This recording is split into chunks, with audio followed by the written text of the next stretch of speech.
Bismillahirrahmanirrahim. Assalamualaikum warahmatullahi wabarakatuh. Waalaikumsalam warahmatullahi wabarakatuh. Alhamdulillahirabbil alamin.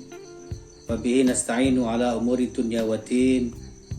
Assalatu wassalamu ala asrofil anbiya wal mursalin wa ala alihi wa sahbihi ajmain. Amma ba'du. Alhamdulillah, pada malam hari ini kita bisa bersama-sama bersua meskipun melalui media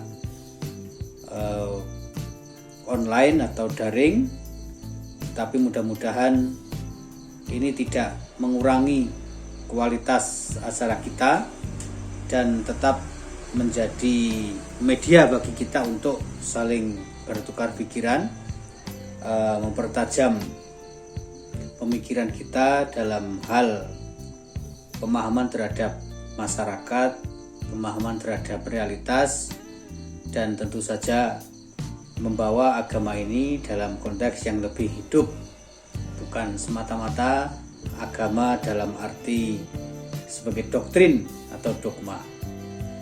Ada 3 materi atau 3 subbahasan yang disampaikan kepada saya, dimintakan kepada saya untuk saya sampaikan. Pertama adalah berkaitan dengan karakter pemikiran seorang mubaligh. Kemudian yang kedua adalah memahami tentang pemikiran dialektis Muhammadiyah. Lalu yang ketiga adalah kontekstualisasi doktrin Islam dalam praksi sosial. Nah, saya ingin mengawali dengan topik atau subbahasan yang pertama, yaitu berkaitan dengan karakter berpikir seorang mubaligh. Nah, kawan-kawan sekalian, tentu kalau kita dekati secara kebahasaan, mubaligh ini kan artinya penyampai. Kita semuanya tentu mendengar, menghafal hadis yang menyatakan tentang perlunya menyampaikan apa-apa yang berasal dari Nabi Muhammad, meskipun hanya sedikit yang dalam hadis itu disebut dengan walau ayah, balighu anni walau ayah. Sampaikanlah apa-apa yang datang dariku kepada semua manusia atau kepada setiap orang, kepada siapa saja yang memungkinkan, meskipun itu hanya 1 ayat. Nah, teman-teman sekalian, dari sini lalu kita juga tentu ingat dengan sifat para nabi. Para nabi itu kan punya sifat, yaitu siddiq amanah, tabligh fatonah. Nah, di situ ada kata-kata tabligh yang berarti juga menyampaikan. Maka kalau kita dekati dengan cara itu, dengan pendekatan kebahasaan, sebenarnya model pemikiran atau cara berpikir, karakter berpikir seorang mubaligh itu ya harus selalu memiliki jiwa sebagai seorang penyampai. Nah, gitu. Para nabi itu kan penyampai. Maka penyampai dalam arti apa yang disampaikan oleh para nabi. Kalau kita membaca Al-Quran, tentu 2 hal yang disampaikan oleh para nabi itu adalah basiro atau kabar gembira, kemudian nadhir, peringatan. Jadi memberi kabar gembira tapi juga memberi peringatan, atau memberi peringatan tapi sekaligus memberi kabar gembira. Ini maknanya ada proses yang berimbang. Nah, gitu. Tidak semata-mata menakut-nakuti, tapi juga memberikan kabar bahagia. Nah, sebenarnya ini sangat penting untuk kita hadirkan dalam konteks hari ini, karena pada umumnya mubaligh itu berpikir, harusnya mubaligh ini berpikir seperti para nabi. Karena di antara sifat nabi itu adalah tabligh, tabligh menyampaikan. Sehingga para mubaligh itu dengan sendirinya sebagai penyampai ya mewarisi sebagian dari sifat, atau bahkan kalau boleh kita sebut itu sebenarnya pekerjaan tugas para nabi sebagai penyampai. Nah, karena itu sebenarnya yang harus kita pikirkan adalah dalam upaya mewarisi tugas para nabi itu, harusnya beberapa kualitas yang dimiliki oleh para nabi, meskipun tidak sempurna untuk kita tidak mungkin sempurna mencapai derajat itu, tapi kita bisa mengambil ibrah atau katakanlah pelajaran dari bagaimana cara para nabi itu berdakwah. Sehingga kalau kita hadirkan misalnya beberapa contoh, tentu kita akan mampu menghadirkan atau menarik itu tadi, karakter berpikir seorang mubalik itu apa. Tidak hanya menyampaikan, tapi juga harus ada yang disampaikan. Mubalik itu orang yang menyampaikan. Pekerjaannya adalah tabligh.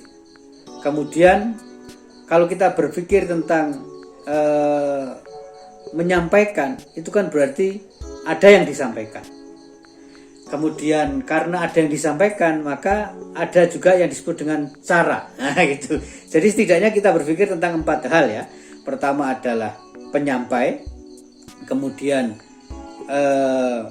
aktivitas menyampaikannya itu sebagai sebuah aktivitas, kemudian isi yang disampaikan, lalu cara menyampaikan. Maka bagi yang sudah sering mendengar bahasa Arab itu ada pepatah yang mengatakan at-thariqatu ahammu minal madah. Jadi cara menyampaikan sesuatu itu kadang-kadang lebih baik, lebih penting daripada apa yang disampaikan itu sendiri. Kebaikan disampaikan dengan cara yang kurang baik tentu tidak baik. Nah, gitu. Artinya orang menerimanya kurang baik. Kemudian wal ustadu ahammu minat thariqah. Nah, gitu. Tetapi yang menyampaikan itu juga lebih penting daripada cara menyampaikan. Nah, gitu. Tetapi lalu di situ ditutup dengan satu perkataan bahwa jiwa atau panggilan nurani seseorang itu melampaui di atas segala-galanya. Nah, karena itu teman-teman sekalian, kalau kita berbicara dalam konteks ini, berarti kita harus mewarisi tidak hanya tabligh tapi juga fatona. Karena kalau fatona itu berarti menyangkut isi, al-madah dan thariqah. Kecerdasan di dalam berdakwah itu kan berarti kecerdasan menyampaikan isi, tapi juga sekaligus cara menyampaikan isi itu, gitu. Maka kalau kita bicara tentang karakteristik berpikir, itu berarti mewarisi para nabi itu berarti harus ada fatona. Unsur fatonahnya harus ada. Maka tidak bisa tidak seorang mubalik itu harus punya kecerdasan. Nah, kecerdasannya apa? Menurut saya tidak hanya sekedar kecerdasan intelektual dalam arti menguasai aneka ragam materi, tapi juga kecerdasan sosial. Ketika disampaikan oleh pepatah tadi at-thariqatu ahammu minal madah, cara menyampaikan itu lebih penting daripada hal yang disampaikan, itu sebenarnya juga menggarisbawahi satu persoalan yang berkaitan dengan pentingnya kecerdasan sosial di dalam berdakwah, kan begitu. Nah, mari kita ambil contoh ya, contoh Nabi Ibrahim. Nah, gitu. Nabi Ibrahim ini kalau kita ikuti kisahnya luar biasa karena memainkan kecerdasan, menurut saya multiple intelligence. Nah, gitu. Multiple intelligence, kecerdasan yang berlapis-lapis untuk menghadapi masyarakatnya. Coba kita lihat bagaimana Nabi Ibrahim ini memainkan multiple intelligence itu adalah pada periode yang atau tahapan yang sangat awal. Nabi Ibrahim ini sudah bertanya tentang Tuhan, kan gitu. Dan ketika bertanya tentang Tuhan ini, Nabi Ibrahim melakukan pengamatan terhadap alam semesta. Nabi Ibrahim bertanya kepada orang tuanya, terutama ibunya. Tapi ibunya juga kesulitan memberikan jawaban. Lalu Nabi Ibrahim melakukan perenungan terhadap siapa sesungguhnya Tuhan. Nah, dia mengamati alam semesta dengan menengadah melihat langit. Kemudian dijelaskan di dalam Quran itu falamma janna alaihi lailu ra'a kaukaba. Ketika hari menjadi gelap, kemudian di langit terhampar bintang-bintang itu, maka Ibrahim melihat bintang. Dia mengatakan ada Robbi, mungkin ini Tuhanku. Nah, gitu. Tapi ternyata bintang-bintang sirna, musnah ketika siang hari. Lalu dia mengatakan la uhibbul afilin. Aku tidak suka sesuatu yang hilang. Maka sesuatu yang hilang ini pastilah bukan Tuhan. Dan gitu dan seterusnya sampai Nabi Ibrahim kemudian menyerahkan itu persoalan itu kepada Tuhan gitu, kepada Allah.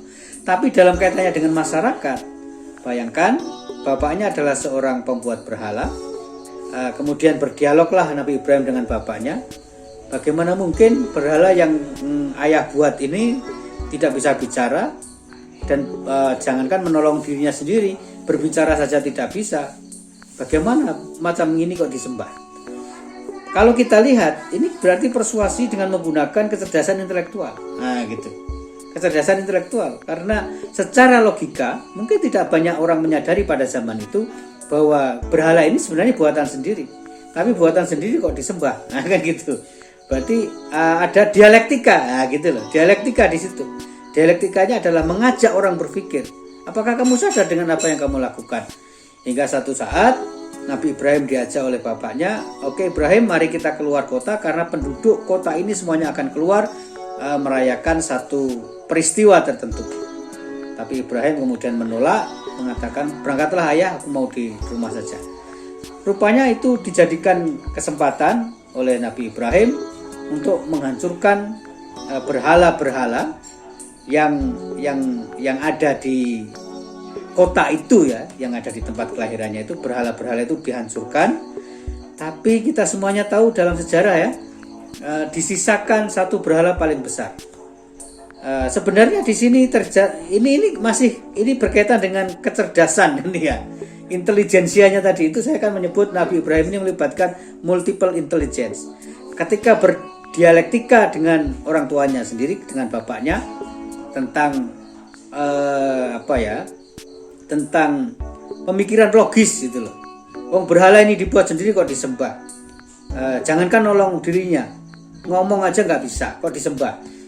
Itu sebenarnya kan berdialektika dengan menggunakan kecerdasan intelektual.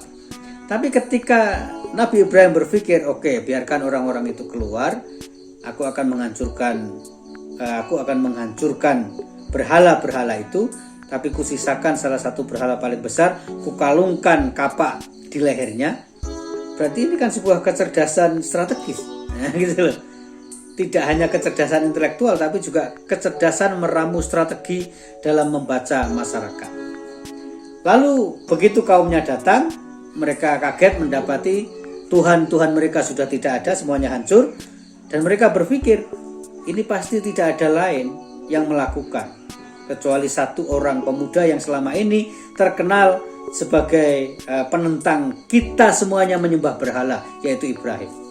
Nah kawan-kawan sekalian, bagaimana kaitannya ini dengan dunia dakwah dan posisi kita sebagai generasi muda?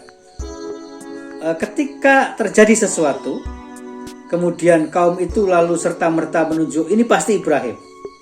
Ini maknanya apa? Maknanya ada identifikasi, gitu loh. Maknanya Nabi Ibrahim itu sudah dalam tanda petik terkenal dengan satu kualifikasi atau kualitas tertentu, sehingga orang tidak perlu berpikir jauh-jauh, pasti ini Ibrahim. Nah maknanya itu kalau kita bawa dalam konteks hari ini, itu adalah citra diri kan gitu. Bagaimana kita bisa membawa citra diri sehingga orang tidak perlu berpikir jauh-jauh tentang kita, kalau begini ini sudah pasti kita. Nah gitu. Nah karena itulah dalam konteks dialektika ini lalu Nabi Ibrahim berkata, meskipun beliau yang melakukan, tapi kemudian berkata kepada kaumnya, bagaimana mungkin kalian menuduh aku sebagai orang yang menghancurkan berhala-berhala ini? Kenapa kalian tidak bertanya kepada berhala yang paling besar, yang kebetulan di lehernya bergantung kapak? Pastilah dia itu yang telah menghancurkan berhala-berhala yang lebih kecil.